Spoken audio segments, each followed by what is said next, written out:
Olá, hoje a gente vai mergulhar na nova Política Nacional de Educação Especial do Brasil, que foi estabelecida pelo Decreto número 12.686 de 2025. Essa é uma mudança bem importante na forma como a gente pensa educação inclusiva no país, e vamos entender juntos os pontos-chave.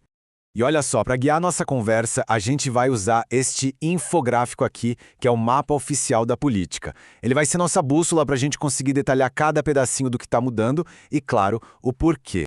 Então, o nosso caminho vai ser o seguinte. Primeiro, uma introdução geral. Depois, a gente investiga o propósito e a ideia central. Na sequência, vemos como a inclusão funciona na prática, quem são os profissionais por trás disso e, por fim, a parte da lei e do dinheiro que sustenta tudo.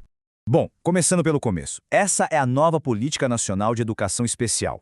O nome oficial do documento que dita as regras do jogo a partir de agora é Decreto número 12.686 de 2025. A missão aqui é muito clara, né? O grande objetivo é garantir que todo e qualquer estudante tenha seu direito à educação assegurado.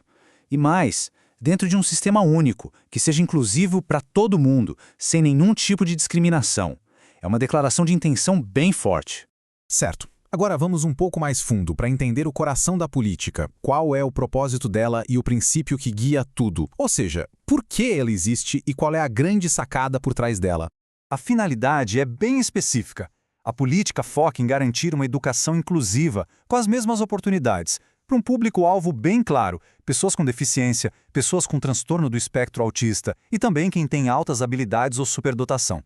E aqui, pessoal, está talvez o conceito mais importante de todos, transversal. O que isso quer dizer? Quer dizer que a educação especial deixa de ser vista como uma coisa à parte, um sistema paralelo. Agora ela deve atravessar todos os níveis de ensino, sabe? Da educação infantil até a faculdade, totalmente integrada ao ensino regular. Ok, a filosofia é bonita no papel. Mas e na prática? Como é que isso aparece lá no dia a dia da escola? Na sala de aula, no corredor? Para isso acontecer de verdade, a política se apoia em alguns pilares. É preciso construir um sistema que seja inclusivo de fato, combater o capacitismo, que é o preconceito contra pessoas com deficiência, garantir acessibilidade em tudo, conectar a escola com a saúde, com a assistência social e um ponto fundamental, trazer a família e o próprio estudante para dentro do processo. Essa comparação aqui é ótima para a gente entender a diferença. De um lado, tem a aula comum, para todo mundo, seguindo o currículo geral. Do outro, o atendimento educacional especial, o famoso AEE. E o ponto crucial é este. O AEE não substitui a sala de aula. Pelo contrário, ele complementa o que é aprendido lá. E para organizar todo esse apoio, a política define dois documentos que são obrigatórios. O PAE, que é um plano mais geral do atendimento, e o PI, que é o Plano Educacional Individualizado. Esse último, como o nome já diz, detalha as estratégias pensadas especificamente para cada estudante. E isso nos leva a uma pergunta que, olha, sempre aparece quando o assunto é educação especial. Será que precisa de um laudo médico, de um diagnóstico fechado, para o estudante ter acesso ao apoio de que precisa? E a resposta é um grande e sonoro não. Essa é, talvez, uma das mudanças mais impactantes. A nova política tira a obrigação do laudo médico. O foco agora é totalmente pedagógico. É a escola, são os professores que vão identificar as necessidades com base na observação e no dia a dia e não num diagnóstico clínico. Beleza? Já entendemos o que é a política e como ela deve funcionar. Mas quem é que faz isso tudo acontecer de verdade? Quem são as pessoas e as estruturas que botam a mão na massa? Olha só que interessante. O professor que atua no AEE precisa ter formação de professor, uma formação específica. Já o profissional de apoio escolar, que ajuda em coisas como alimentação, higiene, locomoção, precisa ter uma formação continuada de no mínimo 180 horas. Isso ajuda a garantir que todo mundo esteja bem preparado. E claro, né? Ninguém faz isso sozinho. A política cria uma rede nacional que funciona em regime de cooperação.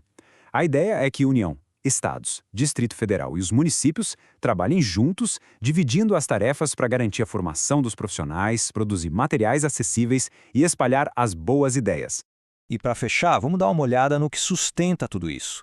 Qual é a base legal que dá força para essa política e, claro, de onde vem o dinheiro para que ela saia do papel. Do ponto de vista da lei, a mudança é bem direta. Esse novo decreto simplesmente cancela, ou seja, revoga o decreto antigo, que era de 2011. Acabou. as regras antigas foram oficialmente trocadas por essa nova visão. E essa política não nasceu do nada. Ela está muito bem amarrada com leis super importantes, como a nossa Constituição Federal, a LDB, que é a Lei Mãe da Educação, e um documento internacional importantíssimo, a Convenção da ONU sobre os Direitos das Pessoas com Deficiência, que aqui no Brasil tem força de emenda constitucional. E o dinheiro para bancar tudo isso vem de onde?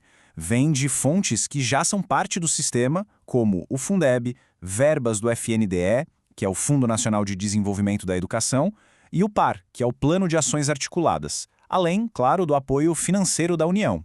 Então, para a gente ir amarrando as pontas, a gente volta para a frase principal. Aqui resume a alma de toda essa política. O objetivo final é esse: garantir o direito à educação num sistema que acolha todo mundo, sem discriminação e com as mesmas chances de sucesso.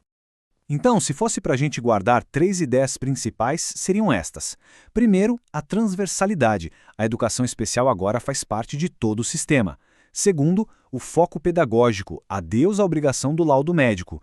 E terceiro, a cooperação, todo mundo trabalhando junto em rede para fazer acontecer. E a gente termina com essa reflexão no ar, com essa nova base legal, com essa mudança de foco do clínico para o pedagógico e com essa ideia de colaboração, fica a pergunta: de que forma essa estrutura toda poderá de fato transformar a realidade da educação para tantos estudantes pelo Brasil?